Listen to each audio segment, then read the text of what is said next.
हाय students, आपण states of matter या टॉपिकमध्ये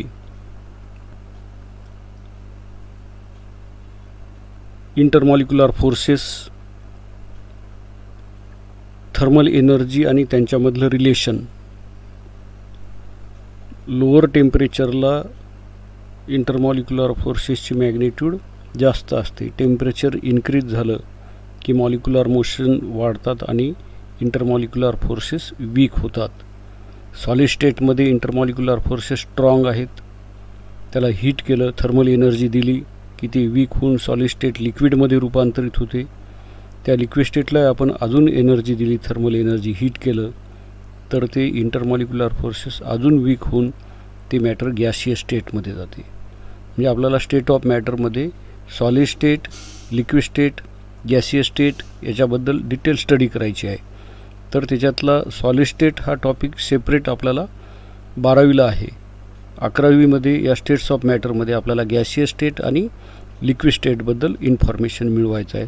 तर आज आपण गॅसियस स्टेटबद्दल डिस्कस करू. तर विद्यार्थी मित्रांनो, आपल्याला पृथ्वीवर लिथोस्फियर म्हणजे जमीन, ते सॉलिड स्टेटमध्ये येते. हायड्रोस्फियर म्हणजे हे लिक्विड स्टेट की ज्याच्यामध्ये ओशन, लेक्स, रिव्हर्स हे सगळं येते. आणि तिसरं ॲटमॉस्फिअरमध्ये गॅसियस स्टेट आहे म्हणू शकतो आपण. हे वातावरण या हायड्रोस्फियर आणि लिथोस्फियरचा वरचा जो भाग आहे त्याच्यामध्ये हवा आहे. मिक्सचर ऑफ डिफरंट गॅसेस म्हणू शकतो आपण. Nitrogen, oxygen, carbon dioxide, water vapour अशा टाईपचे. आपण ह्युमन बिईंग जे आहेत किंवा प्राणी, वनस्पती हे ॲटमॉस्फिअरच्या लोअर मोस्ट पोर्शनमध्ये, की ज्याला आपण ट्रोपोस्फियर असं म्हणतो, त्याच्यामध्ये असतो. तर या तिन्ही स्टेटची माहिती असणं गरजेचं आहे. त्यातल्या त्यात आपण हे सजीव सगळे गॅसियस स्टेटमध्ये मॅक्झिमम आहेत किंवा ह्युमन बिईंग गॅसियस स्टेटमध्येच आहे. मग गॅसियस स्टेटबद्दलची माहिती मिळवू. तर गॅसियस स्टेट हे मॅटरची सिम्पलेस्ट स्टेट आहे आणि त्याच्यामध्ये असणारा ऑक्सिजन हा त्याच्या म्हणजे ह्युमन किंवा लिव्हिंग ऑर्गॅनिझमच्या लाईफला सस्टेन करण्यासाठी अतिशय महत्त्वाचं आहे. तर आता हे गॅसियस स्टेट बनवणारे कोणकोणते एलिमेंट्स आहेत म्हटलं तर आपल्याला पिरियडिक टेबलमध्ये बघितलं तर 118 एलिमेंटपैकी फक्त 11 एलिमेंट काय आहेत गॅसियस स्टेटमध्ये आहेत. व्हॉट इज गॅसियस स्टेट म्हटलं तर state of matter having definite mass but no definite shape and volume is known as gaseous state म्हणू शकतो. कारण व्हॉल्यूमच्या बाबतीत काय म्हणायचं जमते, volume of container is the volume of gas असं म्हणू शकतो आपण. आणि गॅस हायली कॉम्प्रेसिबल आहेत. आणि कोणकोणते एलिमेंट हे गॅसियस स्टेटमध्ये अस्तित्वात आहेत असं जर म्हटलं तर आपण त्याच्यामध्ये बघू शकतो. हे बघा, या फिगर 5.4मध्ये म्हणजे पहिल्या ग्रुपमध्ये असणारा पहिल्या पिरियडचा हायड्रोजन, 15व्या ग्रुपचा नायट्रोजन, 16व्या ग्रुपचा ऑक्सिजन, त्यानंतर हे 17व्या ग्रुपचा फ्लोरीन, क्लोरीन आणि हे noble gases helium, neon, argon, krypton, xenon, radon हे एवढे काय आहेत. हे एलिमेंट नॉर्मल कंडिशनला, रूम टेम्परेचर आणि ॲटमॉस्फेरिक प्रेशरला काय गॅसियस स्टेटमध्ये आहेत. मग यांची संख्या किती आहे, ही टोटल 6 आणि 5 11 एलिमेंट आहेत की जे गॅसियस स्टेटमध्ये. म्हणजे याच्यावरसुद्धा प्रश्न विचारला जाऊ शकतो, how many elements are there in gaseous state at atmospheric room temperature and atmospheric pressure or normal conditions असं जर विचारलं तर आपल्याला 11 म्हणायला जमते.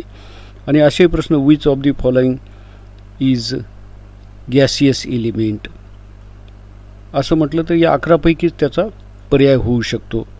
त्याच्यानंतर या गॅसियस स्टेटमधल्या मॅटरच्या अजून काही प्रॉपर्टीज आहेत.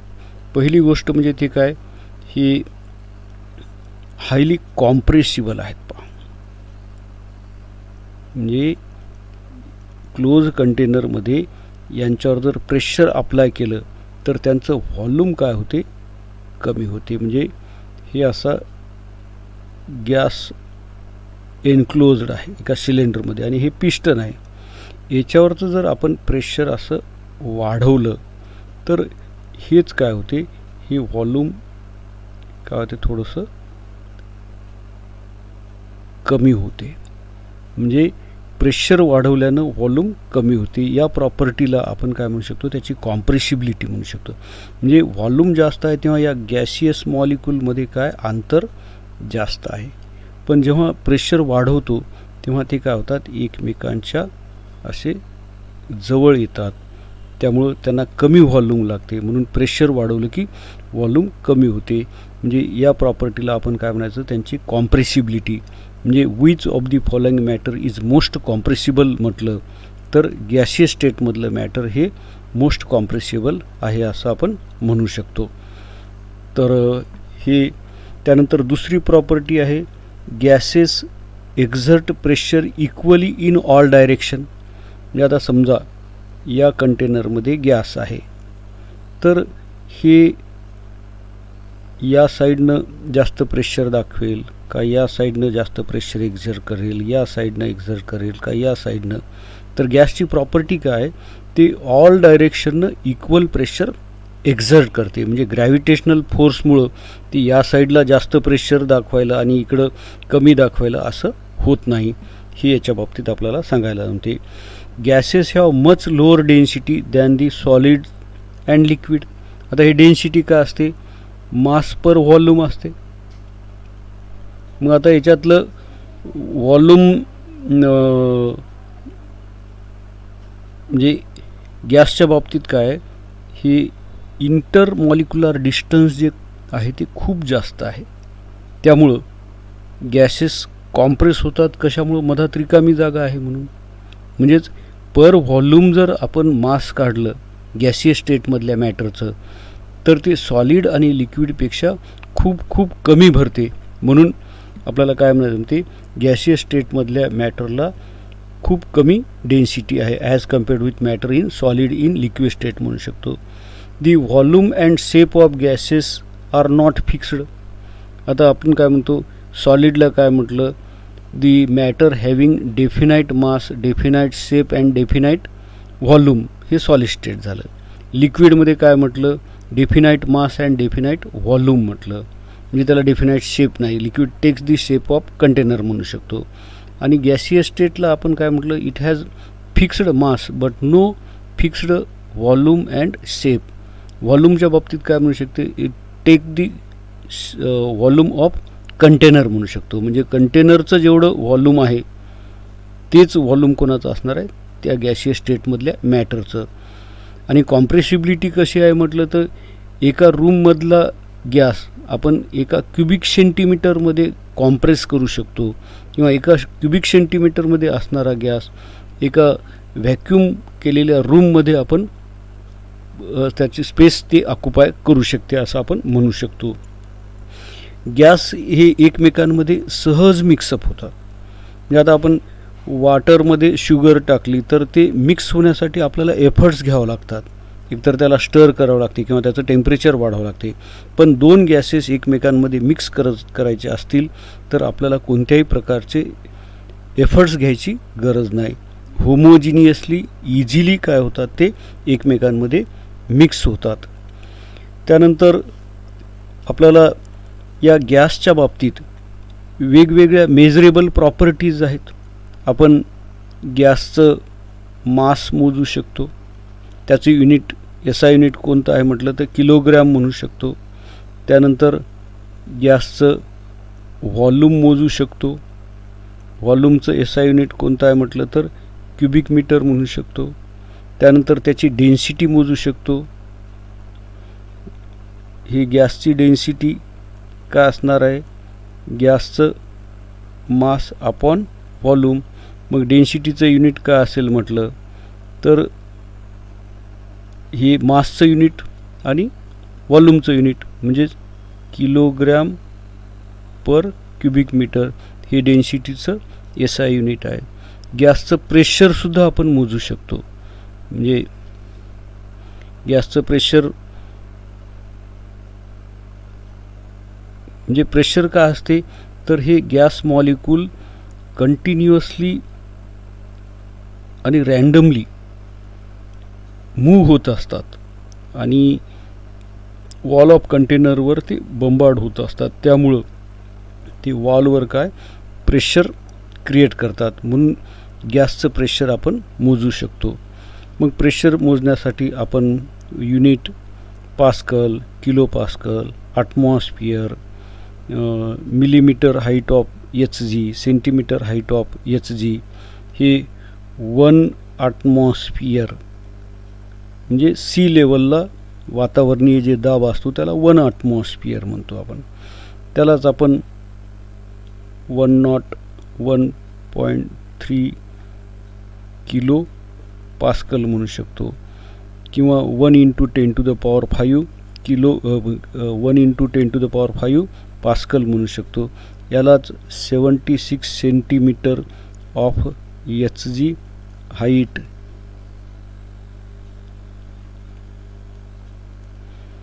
किंवा त्यालाच आपण 760 मिलीमीटर ऑफ HG हाईट असं म्हणू शकतो.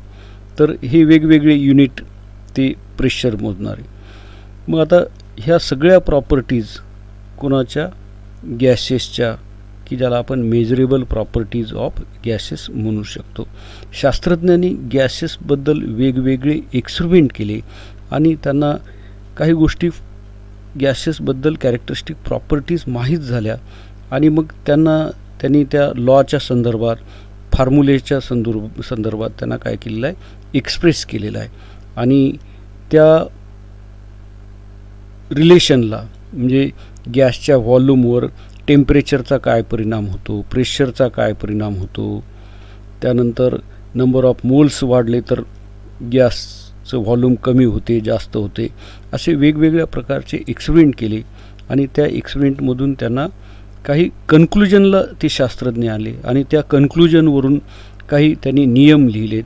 ते नियम की ज्याच्यामध्ये गॅसेस त्या नियमाप्रमाणे बिहेव करतात त्या नियमाला काय म्हटलेलं आहे गॅस लॉज म्हटलेलं आहे. मग आता या गॅस लॉजमध्ये कोणकोणते येतात म्हटलं तर पहिला येतो बॉयल्स लॉ.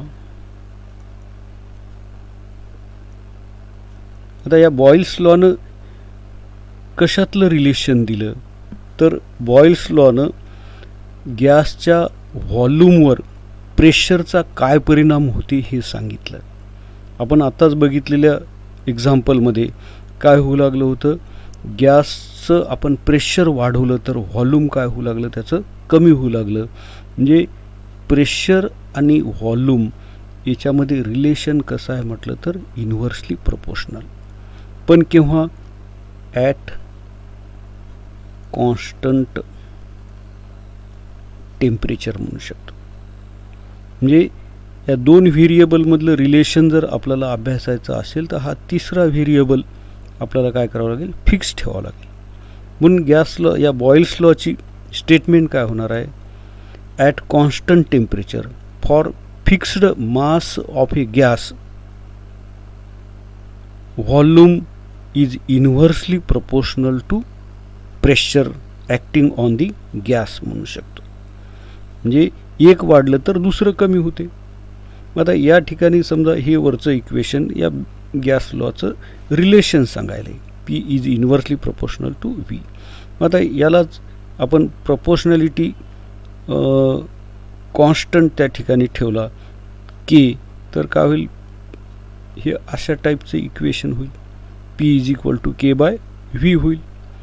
मग आता आपण या व्हीला इकडं आणलं तर काय होईल PV is equal to K होईल. मग आता this is mathematical expression for Boyle's law असं म्हणू शकतो आपण. पण कंडिशन काय असणार आहे, टेम्परेचर कॉन्स्टंट असणार आहे. आता याच्यामध्ये अजून काय, तोच गॅस आहे, तेवढंच अमाऊंट आहे, फक्त आपण त्याचं प्रेशर बदललं तर काय होऊ शकते, व्हॉल्यूम बदलू शकते. म्हणजे जर ते एका विशिष्ट प्रेशरला म्हणजे P1 प्रेशरला त्याचं व्हॉल्यूम V1 असेल तर या P1 V1चा सुद्धा प्रॉडक्ट काय असणार आहे, कॉन्स्टंटच असणार आहे. कारण प्रेशर वाढलं तर व्हॉल्यूम कमी होईल आणि व्हॉल्यूम समजा वाढलं तर प्रेशर कमी होईल. म्हणजे दोघांचा प्रॉडक्ट कसा होणार आहे, सेम होणार आहे. मग आता दुसऱ्या वेगळ्या प्रेशरला म्हणजे P2 प्रेशरला त्याचं व्हॉल्यूम V2 असेल तर हा गुणाकारसुद्धा कसा होणार आहे, कॉन्स्टंटच राहणार आहे. म्हणून आपल्याला हे दोन इक्वेशन इक्वेट करून आपल्याला असा फॉर्म्युला घ्यायला जमते, कोणता, P1 V1 is equal to P2 V2. म्हणजे यालासुद्धा आपण काय म्हणू शकतो, बॉईल्स लॉचं मॅथमॅटिकल एक्सप्रेशन. म्हणजे याच्यावरून आपल्याला काय अभ्यास करायला जमते, एका विशिष्ट प्रेशरला त्या गॅसचं व्हॉल्यूम माहीत असेल तर दुसऱ्या एखाद्या एक्सपेक्टेड प्रेशरला त्याचं व्हॉल्यूम किती होईल हे आपल्याला फाइंड आउट करायला जमते. हे P1 V1 is equal to P2 V2 आहे की नाही. किंवा याच्यावरून तुम्हाला असाही फॉर्म्युला करायला जमते, कोणता, P1 by P2 is equal to V2 by V1 असं म्हणायचं. म्हणजे हे P2 इकडं आणला आणि हे V1 इकडं दिला, म्हणजे P1 by P2 is equal to V2 by V1. थर्मोडायनॅमिक्समध्ये हे रिलेशन आपल्याला वापरायचं आहे. म्हणून हे बॉईल्स लॉबद्दलच्या एवढ्या गोष्टी आपल्याला माहीत असणं आवश्यक आहे. आता याचबरोबर बॉईल्स लॉचं ग्राफिकल रिप्रेझेंटेशनसुद्धा आपल्याला करायला जमते. आता या ग्राफमध्ये काय झालेलं आहे, हे कॉन्स्टंट टेम्परेचरला घेतलेले रिलेशन आहेत, कशामधले, प्रेशर आणि व्हॉल्यूममधलं.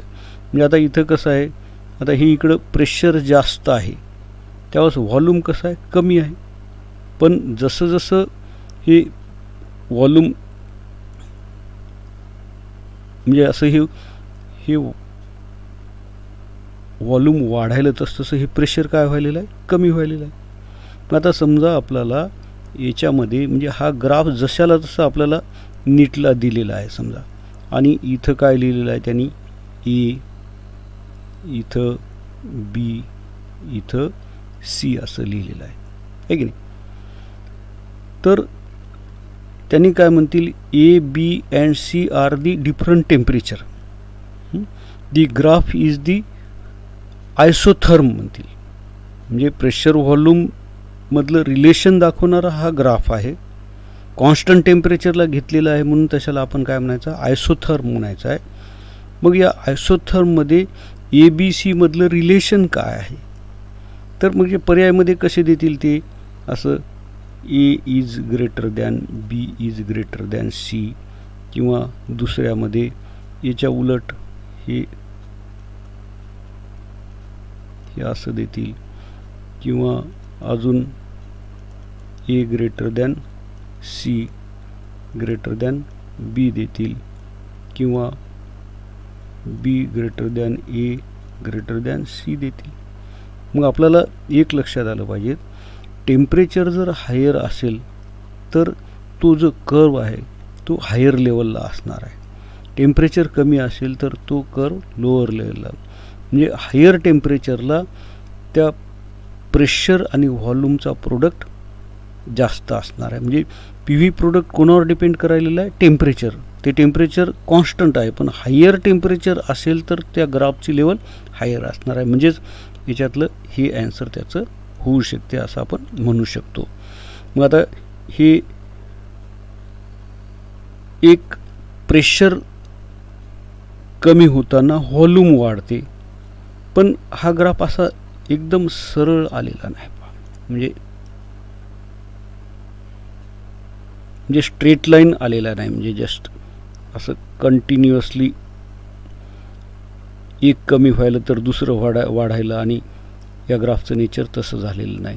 म्हणजे हे गॅसला बॉईल्स लॉ ओबे करतो गॅस, पण टेम्परेचर बदलत गेले की त्या ग्राफचं नेचरसुद्धा बदलल्या जाते. पण एक आपल्याला याच्यावरून कळते की काय, प्रेशर वाढलं की व्हॉल्यूम कमी होते. तर हे झालं बॉयल्स लॉच्या बाबतीत. अजून आपल्याला पुढे काय म्हणायचं जमते, आपल्याला डेन्सिटीबद्दल माहिती आहे. डेन्सिटी काय आहे, मास अपॉन व्हॉल्यूम. आणि बॉयल्स लॉ काय आहे, P V is equal to K आहे. तर आपण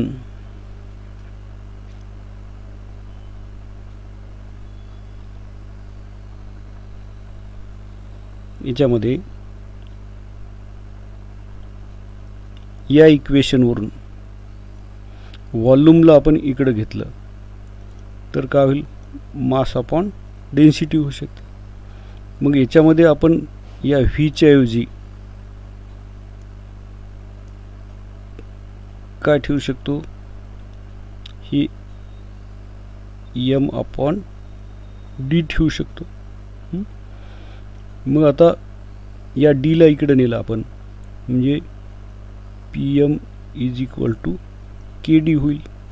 के कॉन्स्टंट आहे, म्हणजे गॅसचं प्रेशर जर जास्त असेल तर डेन्सिटी कशी असणार आहे, जास्त असणार आहे.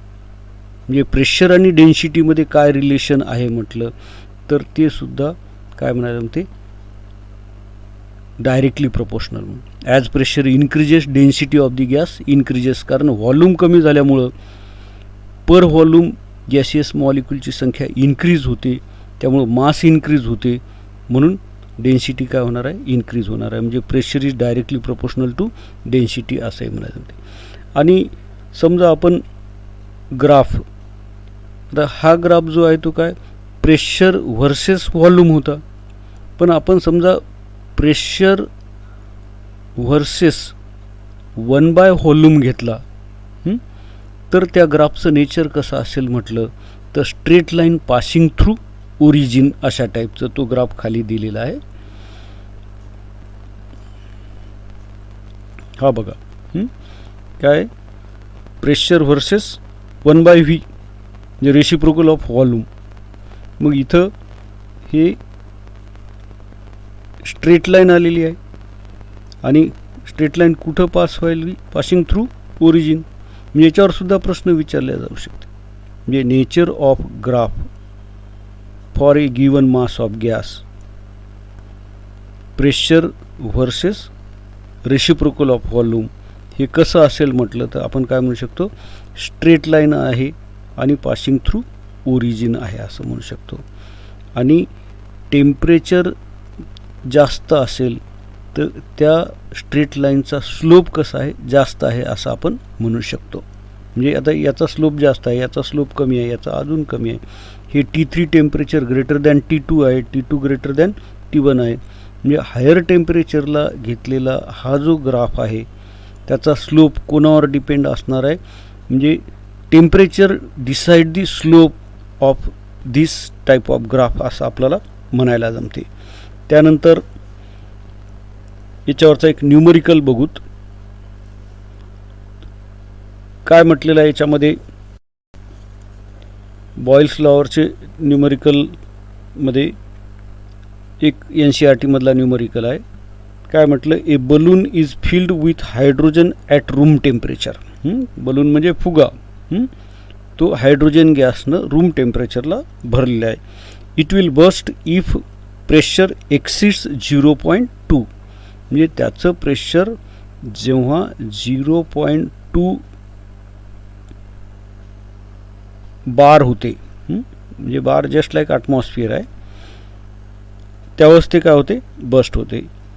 If at 1 bar pressure the gas occupies, म्हणजे